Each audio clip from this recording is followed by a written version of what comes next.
सभी यूथ की जिंदगी में बढ़ते उम्र की मोड़ पर एक ऐसा समय आता है जहां पर उसके जिंदगी को बदलने के लिए एक अपॉर्चुनिटी उसका इंतजार कर रही होती है और तुम सामने से उसे देख रहे होते हो, क्योंकि तुम्हें उस समय बताने वाला कोई नहीं होता कि वो टाइम तुम्हारे लाइफ में क्या वैल्यू डालेगी। और जब तक तुम्हें समझ में आता है तब तक बहुत देर हो चुकी होती है। अब ऐसा नहीं कि तुम्हारी जिंदगी बेकार हो गई। देखो, अगर अपनी जिंदगी में तुम कुछ बड़ा करने जा रहे होते हो तब आपके सामने दो रास्ते होते हैं। पहला सरल और तुरंत समाधान वाला होता है, बल्कि दूसरा कठिन होता है। अब आपके मन में ख्याल आ रहा होगा कि मैं अगर सरल रास्ते की तरफ जाता हूँ तो मुझे जल्दी ही सक्सेस मिल जाएगी, लोग मुझे पसंद करने लगेंगे। हाँ, तुम सही कह रहे हो, तुम्हें जल्दी सक्सेस मिल तो जाएगी, मगर वो सक्सेस कुछ समय के लिए होगी और तुम फिर से अपने कंफर्ट जोन में वापस लौट जाओगे। तब सवाल आता है कि मुझे ऐसा क्या करना होगा कि मैं लंबे समय तक टिका रहूं। अगर तुम्हें परमानेंटली सक्सेस चाहिए तो उसकी कंडीशन ये है कि तुम जोर लगाओगे, हद पर मेहनत करोगे,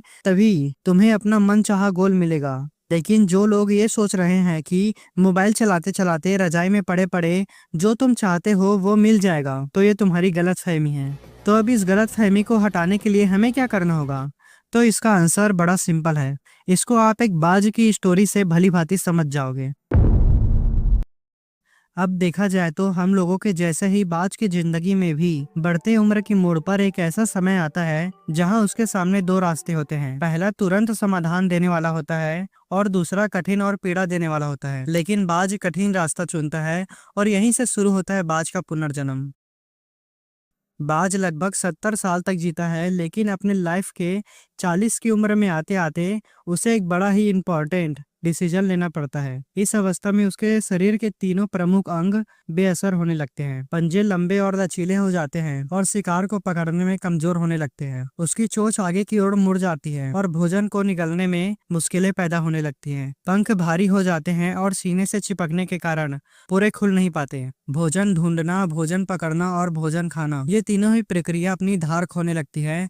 ऐसे में उसके पास तीन ही रास्ते बचते हैं, या तो अपना शरीर छोड़ दे, या अपनी ओरिजिनल एटीट्यूड को छोड़कर गिद्ध की तरह मरे हुए भोजन पर निर्भर हो जाए, या फिर स्वयं का फिर से निर्माण करे। बाज खुद को फिर से स्थापित करने के लिए किसी ऊंचे पहाड़ पर जाता है। वह एकांत में अपना घोंसला बनाता है और तब शुरू होता है पूरी प्रक्रिया। सबसे पहले वह अपनी चोंच को चट्टान पर मार मारकर तोड़ देता है और चोंच के फिर से उगाने का इंतजार करता है। पंजे भी उसी प्रकार तोड़ देता है और नए पंजे निकलने का इंतजार करता है। नई चोंच और पंजे आने के बाद वो अपनी भारी पंखों को एक एक करके नोच नोच कर निकालता है और कुछ महीनों के बाद उसके नए पंख भी निकल आते हैं। करीब 150 दिन की दर्द और इंतजार, और तब उसे मिलती है वही भव्य और ऊंची उड़ान जो इसे बाज होने का अभिमान देती है। इस परिवर्तन के बाद वो नई ऊर्जा और सम्मान के साथ 30 साल तक जीता है। और मैं आपको बता दूं, अगर हम 150 दिन ना सही 1 महीना ही ऐसा बिताया जाए जिसमें हम खुद को दोबारा स्थापित करने के लिए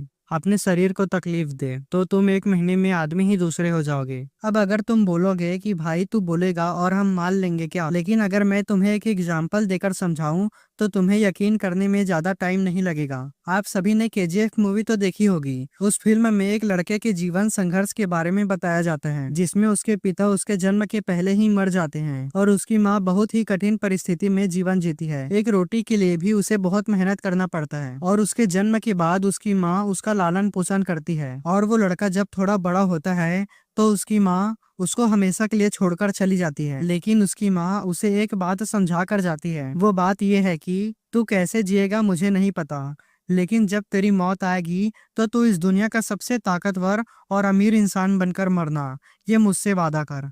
अब उसकी माँ के गुजर जाने के बाद वो लड़का बहुत ही कठिनाई से जीवन जीता है और अपनी मेहनत के बलबूते वो दुनिया का सबसे बड़ा आदमी बनकर सामने आता है और बच्चों बच्चों के जुबान पर उसका नाम होता है रॉकी। भाई, किसी ने एकदम सच्ची बात कही है कि लोहा जितना तपता है उतनी ही ताकत भरता है। सोने को जितनी आग लगे वो उतना प्रखर निखरता है। अगर सूरज जैसा चमकना है तो सूरज जैसा जलना होगा।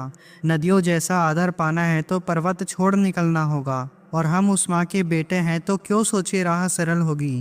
कुछ ज्यादा वक्त लगेगा पर संघर्ष जरूर सफल होगा।